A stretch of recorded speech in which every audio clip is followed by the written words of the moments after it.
Salut les passionnés de manga, aujourd'hui je vais vous parler de deux sorties de début 2026 chez l'éditeur Vega. Tout d'abord le tome 1 de la série Graal de Luciano Damiano et le troisième et dernier tome de la série Seius de Peterson Seius, Carlos Moreno et Wakaiki. Ces deux mangas sont encore des services presse et je remercie encore Vega pour cette belle collaboration, mais bien sûr ça n'a aucune influence sur mon jugement. Vous êtes prêts? Allez, c'est parti! Et on commence tout de suite par le tome 1 de Graal de Luciano Damiano sorti le 16 janvier 2026. C'est une production originale française car l'auteur est italien et nous sommes donc les premiers à pouvoir le lire. Un petit mot sur l'auteur qui est un petit nouveau chez nous. En Italie, il a déjà sorti un manga avec 3 volumes qui s'appelle So Far So West aux éditions Ketei Edizioni. Je m'excuse pour mon accent italien, j'en ai pas fait. Et il a aussi travaillé sur le site Face Your Manga, que vous connaissez peut-être. C'est un site assez populaire pour se créer un avatar dans un style manga. Donc en clair, Luciano, c'est pas un débutant non plus. Concernant le manga en lui-même, les éditions Vega ont opté pour un format plutôt standard, mais qui fait tout de même 200 pages, et on a droit à 8 pages couleur au début du manga.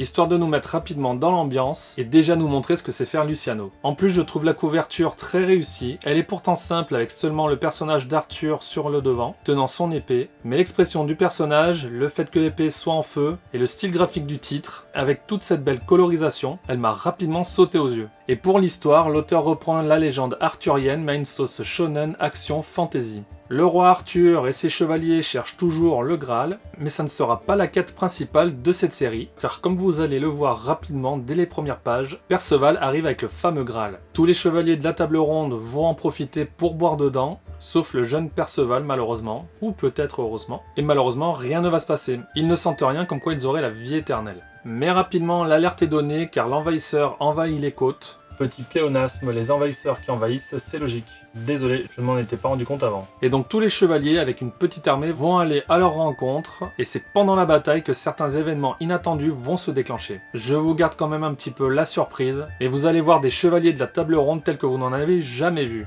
Malheureusement, l'obtention de ces pouvoirs a certaines contreparties, et la question de l'origine du Graal ramené par Perceval va vite se poser, et devenir la nouvelle quête d'Arthur et ses chevaliers. Ce manga m'a intéressé, malheureusement un petit peu tardivement, parce que je ne savais pas que c'était une production originale française, mais c'est pas la faute de Vega, ils l'avaient bien annoncé dans leur publication. Et j'aime beaucoup la légende arthurienne, donc forcément ça a un petit peu titillé ma curiosité. En plus avec la jaquette qui m'a bien attiré, qui annonce déjà le style graphique et l'esprit shonen, il n'en fallait pas forcément plus. Après je suis quelqu'un de curieux, donc tout ce qui est nouveau, ça m'attire.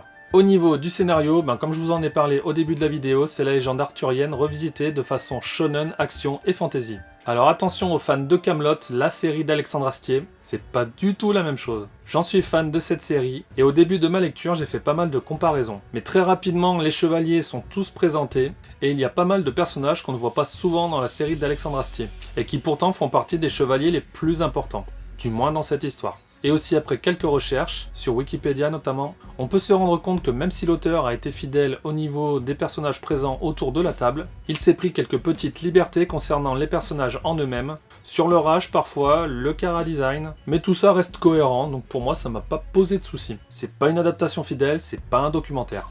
Donc il peut bien faire ce qu'il veut tant que ça tient la route. Et justement c'est le cas et ça donne lieu à quelques petites scènes assez comiques. Ce que j'ai aimé aussi c'est que ce n'est pas une simple reprise de la légende arthurienne. Le Graal est très vite trouvé au début de l'aventure. Par contre justement à la lecture de ce premier tome, des mystères apparaissent autour de l'artefact et on peut se demander si finalement c'est bien le vrai Graal. Ou aussi si les légendes qu'on se raconte ne sont pas fausses. Ça devrait être justement le fil rouge des prochains tomes, donc j'ai trouvé que l'idée était vraiment bien trouvée. Comme je vous l'ai dit aussi, les chevaliers boivent rapidement dedans, donc tout ce qui fait une longue quête de la légende arthurienne est rapidement balayé en quelques pages ici, et on passe rapidement à autre chose, ce qui n'est vraiment pas plus mal. Par contre voilà, ce Graal, on ne sait pas s'il apporte la vie éternelle, mais en tout cas il apporte certains pouvoirs, que je vous laisserai quand même découvrir par votre lecture, mais ces pouvoirs ont justement des contreparties. Déjà que justement Arthur est présenté comme un personnage assez puissant, alors là avec ses pouvoirs effectivement c'est encore pire, mais au moins ses pouvoirs ne sont pas infinis et il ne devient pas non plus le personnage le plus puissant de l'univers. Et sans vous gâcher la fin du tome, certains personnages historiques vont apparaître. En bref, pour le moment, beaucoup de choses s'enchaînent, très rapidement, mais de manière très fluide. On a de l'action, des mystères, de l'humour aussi, et très bien dosé comme je l'aime. Du côté des dessins, moi j'aime beaucoup le style graphique. Vous pouvez déjà vous en faire une première impression grâce à la jaquette. Les personnages qui sont quand même assez nombreux sont très facilement reconnaissables. Les actions, qu'elles soient banales ou en pleine bataille, sont très bien représentées, très lisibles aussi. Ça en jette même parfois plein les yeux, ce que j'aime beaucoup. On a droit souvent à de belles doubles pages, ce que je préfère dans le manga, qui servent très bien l'action et l'histoire. Et aussi ce que j'ai apprécié, c'est que l'auteur n'est pas tombé dans le piège du fanservice. On a une Morgane plutôt sexy, mais pour le moment c'est le seul personnage comme ça. La reine Guenièvre qu'on découvre plus tard, eh ben elle fait une belle reine sans devoir dévoiler ses atouts. Donc juste ce qu'il faut, là où il faut, quand il faut, c'est parfait pour moi. Donc globalement sur ce manga, on a une nouvelle série sur la légende arthurienne, qui est revisitée, qui ne part pas à la recherche du Graal, mais plutôt des mystères autour de celui-ci. Une bonne narration bien fluide, où on passe entre action et moments calmes très naturellement, et servi avec un chara-design bien adapté, et qui sait en mettre plein les yeux quand il faut. Donc mon avis sur cette lecture, vous l'aurez compris, j'ai passé un très bon moment. Ça a été vraiment une très belle surprise, je ne m'y attendais pas. C'est vraiment le genre d'histoire que j'aime beaucoup, avec de l'action, de l'humour, des mystères, ça se lit vite et facilement. En bref, je ne me suis pas du tout ennuyé. Je le recommande à tous ceux qui aiment les shonen d'action, d'aventure et de fantasy. Les adaptations de la légende arthurienne, avec les chevaliers de la table ronde, les personnages bien badass, et les belles planches qui en mettent plein les yeux. Et est-ce que j'attends la suite? Bien sûr. D'ailleurs, le tome 2 devrait sortir en juin, ce qui fait un bon rythme et j'espère qu'il sera tenu pour le 3e tome aussi. Et du coup aussi, j'aimerais bien que la première série de l'auteur arrive chez nous en France. Et vous l'avez lu? Qu'est-ce que vous en avez pensé? Dites-moi en commentaire. Et on continue avec le 3e et dernier tome de la série Seius, de Peterson, Seius, Carlos Morano et Wakaiki. Il est sorti le 30 janvier 2026, et comme le reste de la série, nous avons droit à un format plutôt standard, et là encore plus de 200 pages. Pour moi, la jaquette est plutôt réussie. Elle est dans la continuité des deux premières, avec peut-être moins d'effet tape à l'œil que la jaquette du tome 1, mais on continue de voir l'évolution de Peterson, qui entre dans sa dernière phase pour ce manga. Et aussi, vous remarquerez que les accessoires des 3 tomes ne sont jamais les mêmes. Ce 3e tome est donc le dernier de la série. Je vous ai déjà parlé justement des autres tomes dans d'autres vidéos. Et pour celui-là, on reprend tout de suite après la fin du 2e tome, où Peterson est à l'hôpital suite à une blessure grave, qui devait normalement lui faire arrêter la GR. Mais grâce à l'esprit shonen, ce qui lui permet de ne rien lâcher peu importe les difficultés, il va demander une grosse intervention afin de guérir plus vite et de vite retourner à la GR, même si ça lui est déconseillé. Mais dans ce tome, on verra que tout n'est pas tout rose, et que malgré l'esprit shonen dont fait part le héros depuis le début de la série, son esprit plus mature et cette blessure importante vont quand même lui amener beaucoup de doutes. Et même si on connaît la fin de cette histoire qui a un côté autobiographique, ce tome continue de nous montrer que, pour en être arrivé là où il en est, Peterson a dû faire face à beaucoup de difficultés. Et mon intérêt pour ce tome, si vous avez regardé les 2 précédentes vidéos, où je vous présentais justement les 2 premiers tomes, vous aurez compris que j'ai beaucoup accroché à cette série, grâce à la positivité qu'elle communique. J'avais beaucoup aimé aussi les chorégraphies, très bien représentées, même si la gymnastique rythmique, c'est pas du tout mon truc. Et pourtant, j'ai beaucoup apprécié déjà dans les 2 premiers tomes. Donc là, je voulais vraiment savoir comment l'histoire allait se finir. Au niveau du scénario, comme j'ai dit dans le résumé, ça reprend tout de suite après le tome 2. On voit les difficultés de la blessure de Peterson, sa décision et les conséquences qui vont suivre. Mais bien sûr, on arrive à la fin où il continue la GR, mais tout est très bien raconté pour nous montrer tous les doutes et les problèmes qu'il a rencontrés encore à cette période-là. On a aussi droit à son coming out, et j'ai bien aimé la façon dont ça a été raconté. Là aussi, les conséquences vis-à-vis de certaines personnes, et tout reste crédible bien sûr. Et dans ce tome, on le voit dire au revoir aux anges de la gymnastique rythmique, ce qui montre qu'il a atteint la maturité suffisante pour pouvoir continuer seul son chemin et tracer sa propre route. Et en plus, encore dans ce tome 3, on nous montre à nouveau que Peterson est vraiment un geek, car pour l'une de ses représentations, il a utilisé une musique du jeu Final Fantasy VII Remake. Un fan de Final Fantasy ?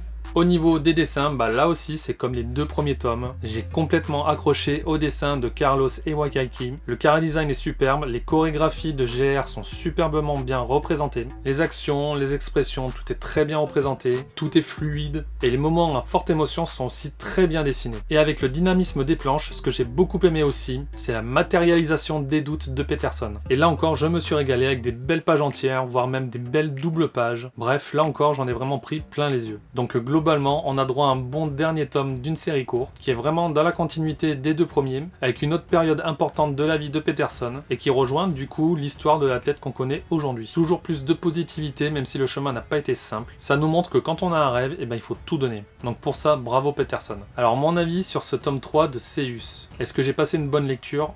Comme les 2 premiers tomes, oui, vraiment. Pas frustré que ça soit le dernier. L'histoire est bien amenée tout au long du tome. On voit les bas, les hauts, les plus bas encore de Peterson. Franchement, ça a été vraiment un pur plaisir. J'en ai pris encore plein les yeux au niveau des dessins. J'ai été touché aussi par certains moments, donc franchement, oui, ça a été très bien retranscrit. Je suis franchement content de la fin de cette série. Je le recommande, comme les deux premiers, à ceux qui s'intéressent à la gymnastique rythmique, les mangas sportifs, la retranscription de l'histoire de vrais athlètes, et même sans tout ça, à ceux qui aiment lire des histoires positives, car franchement ça fait du bien. Et malheureusement c'est le dernier tome, donc je n'attends pas la suite, par contre si, j'attends la suite des projets de Wakaki et Carlos Moreno. J'ai vraiment accroché à leur narration, au dessin, aux belles planches qu'on a eues, donc franchement j'ai hâte de les retrouver dans une nouvelle série, que ce soit ensemble ou séparément. Et vous l'avez lu? Qu'est-ce que vous en avez pensé? Dites-le moi en commentaire.